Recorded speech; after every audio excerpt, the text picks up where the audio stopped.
Hello friends, MSc group में एक बार और आपका स्वागत। मैं एसके सैनी और बैंकिंग के अंतर्गत आज हम लेकर आए चेक का रेखांकन क्या होता है, यानी हम देख सकते हैं क्रॉसिंग ऑफ ए चेक क्या होता है। तो पहले चेक के रेखांकन का अर्थ हम समझते हैं कि चेक के रेखांकन का अर्थ क्या है, मीनिंग ऑफ चेक क्या है, यानी चेक के रेखांकन क्या होता है, इसे क्या कहते हैं।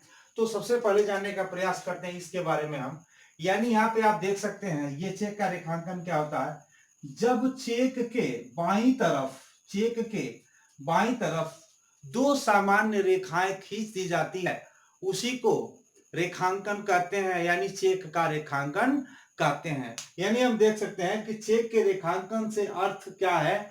यह भारतीय विनिमय साध्य नियम के अंतर्गत यह एक व्यवस्था बनाई गई है कि चेक के बाईं तरफ दो क्रॉस लाइन अगर हम खींच देते हैं तो उसी को हम बोलते हैं चेक का रेखांकन। आप समझ गए होंगे, यानी चेक का रेखांकन से तात्पर्य चेक के बाईं तरफ दो सामान्य लाइन खींच देने से उस चेक का रेखांकन हो जाता है, जो चेक सुरक्षित हो जाता है।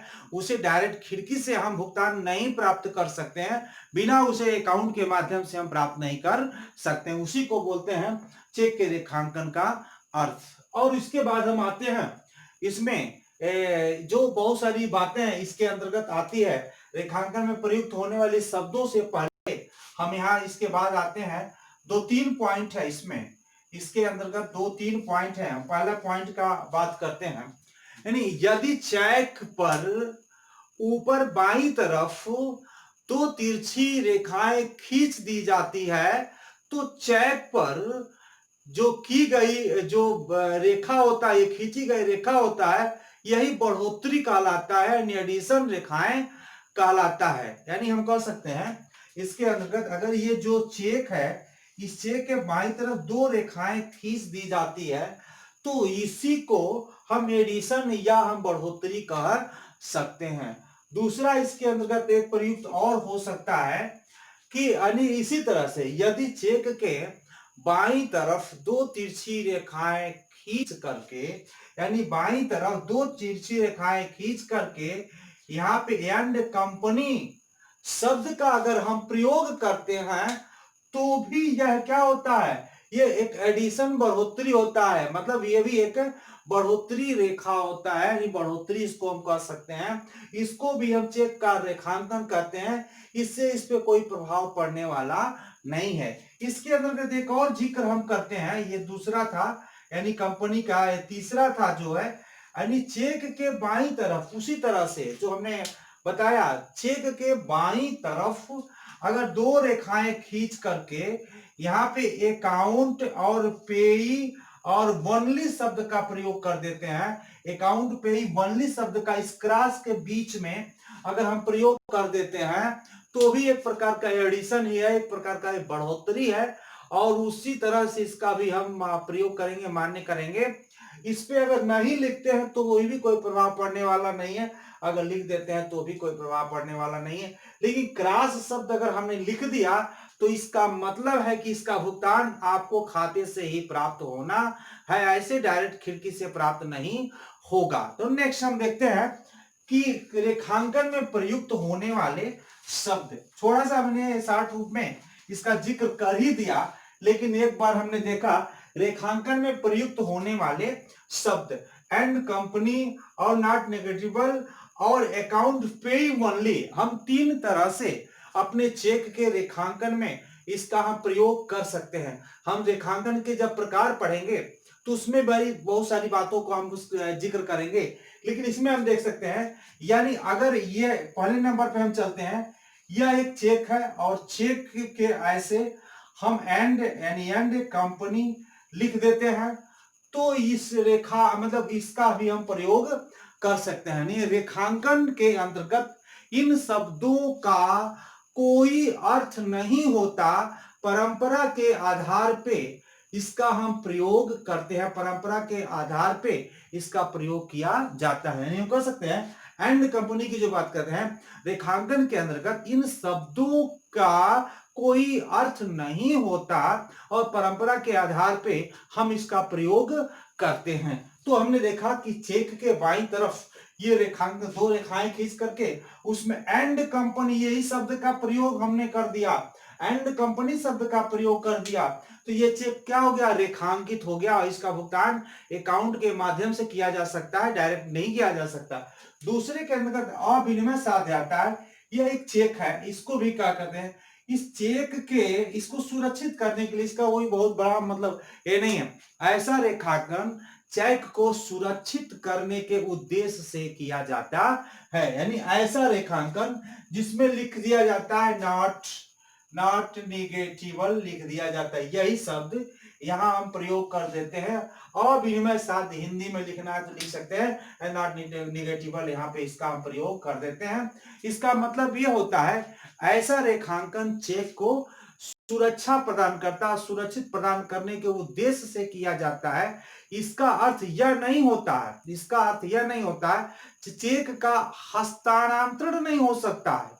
चेक का हस्तांतरण हो सकता है, बल्कि बैंकों के हस्ताक्षर पर जो हस्ताक्षर अपरिचित व्यक्तियों के हाथों में ही दिया जाता है। यानी ऐसे चेक का प्रयोग हम परिचित व्यक्तियों के ही हाथों में कर सकते हैं। हस्तांतरण तो किया जा सकता है, यानी हम कह सकते हैं नॉट निगेटिबल इस क्रॉस लाइन में लिखने का उद्देश्य रहता है, मतलब ऐसा जो रेखांकन चेक को सुरक्षा प्रदान करने के उद्देश्य से किया जाता है। इस तरह के चेक को सुरक्षा प्रदान के दृष्टिकोण से इस तरह के रेखांकन किया जाता है। इसका अर्थ यह नहीं होता कि हस्तांतरण नहीं कर सकते, हस्तांतरण हम कर सकते हैं, इसमें कोई दिक्कत नहीं है।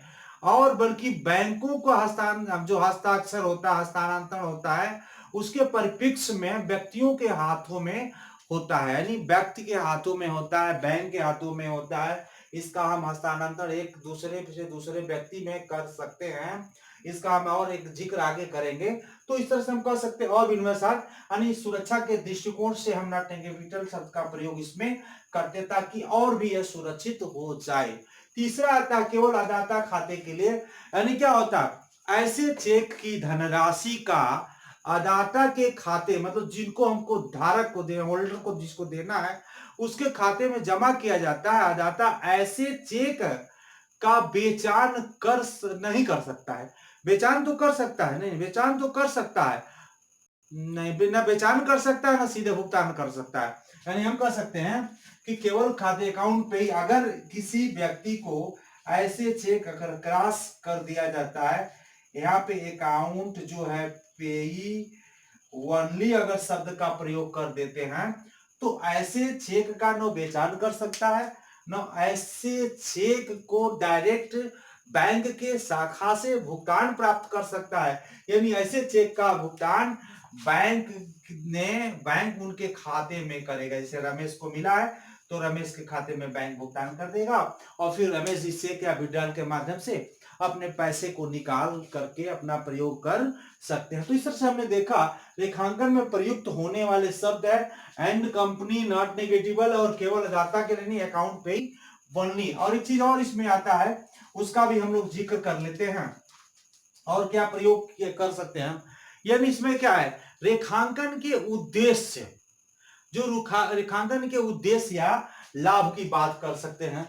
इसको हम मिटा देते हैं थोड़ा सा। रेखांकन के उद्देश्य या लाभ का जिक्र करते हैं। यहाँ पे देख सकते हैं, लिख सकते हैं, यानी रेखांकन का उद्देश्य या लाभ, यानी इसके लाभ क्या हो सकता है, इसका उद्देश्य क्या हो सकता है, इसको बारे में हम जानने सकते हैं। यानी भुगतान को सुरक्षित करना। पहला हम लिख सकते हैं भुगतान को सुरक्षित रखना या करना। यानी जो भी हमको भुगतान देना है किसी व्यक्ति को तो सुरक्षित करना, यानी सुरक्षित रखना लिख सकते हैं या करना ही सब लिखते हैं, सुरक्षित करना। और भी इसमें है छल कपट द्वारा भुगतान प्राप्ति को रोकना। छल कपट द्वारा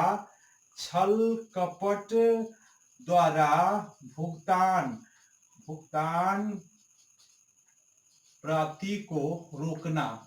ये हम कह सकते हैं कि बैंक के द्वारा बहुत तरह के छल कपट के द्वारा एक दूसरे के खाते से पैसे या एक दूसरे के चेक का भुगतान हम प्राप्त कर सकते हैं।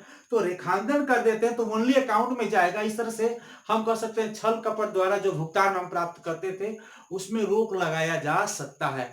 और भुगतान का प्रमाण तीसरा लिख सकते हैं हम, भुगतान का प्रमाण, माने अगर ऐसा भुगतान अगर किसी व्यक्ति को हम करते हैं तो उसका हमारे पास एक प्रमाण होता है कि हमने चेक के द्वारा हमको इसका भुगतान किया है।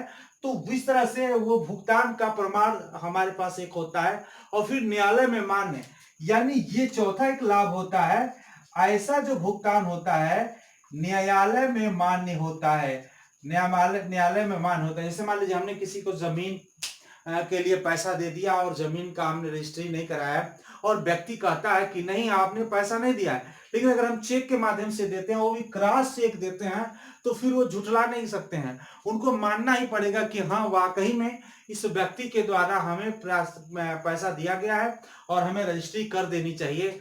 तो इस तरह से क्योंकि वो न्यायालय में ये प्रमाणिक है, ये मान लिया जाता है हाँ आपने इनसे पैसा लिया है। तो इस तरह से हम देखते हैं कि रेखांकन का उद्देश्य या लाभ क्या था, भुगतान को सुरक्षित करना, छल कपट द्वारा भुगतान प्राप्ति को रोकना और भुगतान का प्रमाण, और न्यायालय में ये क्या हो जाता है, मान्य होता है। एक और चीज में आता है, रेखांकन कौन कौन कर सकता है, यानी चेक पे जो रेखांकन कौन कौन कर सकता है, इसको भी हम देखने का प्रयास करते हैं। यानी चेक पर रेखांकन कौन कौन कर सकता है। यहाँ पे देख सकते हैं कि चेक पर रेखांकन कौन कौन कर सकता है, एक मोटी हेडिंग डालेंगे और इसके अंतर्गत हम देखते हैं तो 3 4 5 चीजें हैं। लिखने वाला जिसको ड्राफ्ट बोलते हैं, यानी लिखने वाला, यानी जो चेक लिखता है वो क्या कर सकता है। जैसे मान लीजिए ये है और ये चेक लिख रहे हैं, तो ये अपने चेक पे चेक का रेखांकन कर सकते हैं। यानी किसी व्यक्ति को ये चेक काट करके दे रहे हैं कि लो मैं इस पैसे का तुमको भुगतान करता हूं, तो वो भी चेक लिखने वाला भी चेक पे रेखांकन कर सकता है। धारक या होल्डर, जैसे धारक जो प्राप्त करेगा, धारक या हम कह सकते हैं होल्डर कर सकते हैं। धारक यानी जो व्यक्ति उस चेक को ग्रहण करता है, जैसे मान लीजिए ये रमेश ने महेश जी को चेक काट कर दिया, इनको दे दिया, तो इनको जब चेक मिला है, इनको जो चेक मिला था, ये चाहते हैं स्वयं भी इस चेक पे वो अपना क्या कर सकते हैं, क्रॉस लाइन खींच सकते हैं उस चेक को सुरक्षित करने के लिए।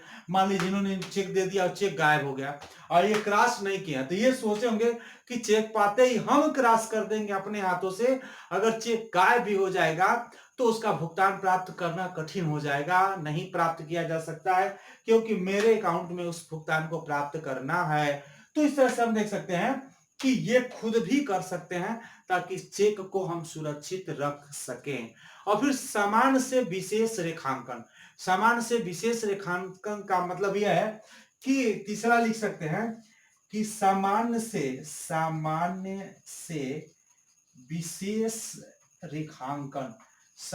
विशेष रेखांकन, ये क्या होता है कि जैसे व्यक्ति उसमें एक रेखांकन कर दिया, जैसे मान लीजिए कोई व्यक्ति चेक काटा है और चेक पे वो रेखांकन कर दिया है और यहाँ पे लिख दिया अकाउंट पेई ओनली लिख दिया है मान लीजिए, तो बैंक भी उस पे विशेष रेखांकन यानी 1 2 लाइन और लिख करके वो चाहे तो ये लिख सकता है बैंक का नाम, यानी बैंक का नाम, व्यक्ति भी या कोई बैंक भी यहाँ पे जैसे मान लीजिए पीएनबी बैंक का नाम भी लिख सकता है।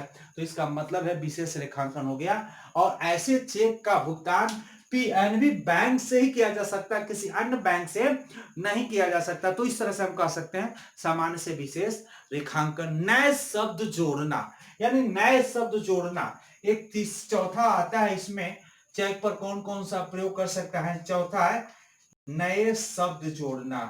नए शब्द जोड़ने से तात्पर्य है जैसे क्या हम जोड़ सकते हैं, इसमें हमने आपको बताया कि वही चीजें बहुत सारी चीज नहीं जोड़ सकते हैं, जैसे अकाउंट पेई ओनली, यानी इस चेक पे हम क्या कर सकते हैं, यानी क्या लिखते हैं अकाउंट पेई ओनली लिख सकते हैं। इन शब्दों का हम प्रयोग कर सकते हैं। बैंक द्वारा रेखांकन, अगर बैंक भी इस पे रेखांकन कर सकता है, उसको और सुरक्षित करने के लिए बैंक अपने पक्ष में विशेष रेखांकन कर सकता है। अगर मतलब पहले अगर कस्टमर कर दिया है तो बैंक्स भी उसे और सुरक्षित करने के लिए उसका उस पर रेखांकन कर सकता है।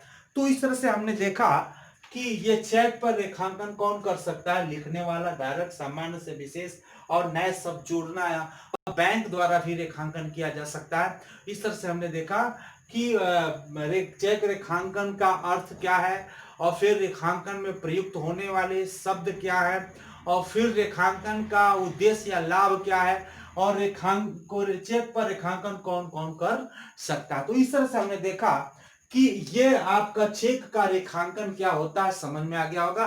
अब हम बताएंगे इसके बाद नेक्स्ट वीडियो में चेक के रेखांकन के प्रकार, टाइप्स ऑफ क्रॉस चेक, उसके बारे में हम अध्ययन करेंगे। और आज के लिए इतना ही। ज्यादा से ज्यादा सब्सक्राइब करें, लाइक्स करें और शेयर्स करें, क्योंकि चेक जो क्रेडिट इंस्ट्रूमेंट है वो इतना बड़ा है, उसका इतना कम समय में उसका हम अध्ययन नहीं कर सकते हैं, बहुत डीप में जाएंगे तब उनकी छोटी छोटी बातों को हम समझ सकेंगे। इसी के लिए धन्यवाद।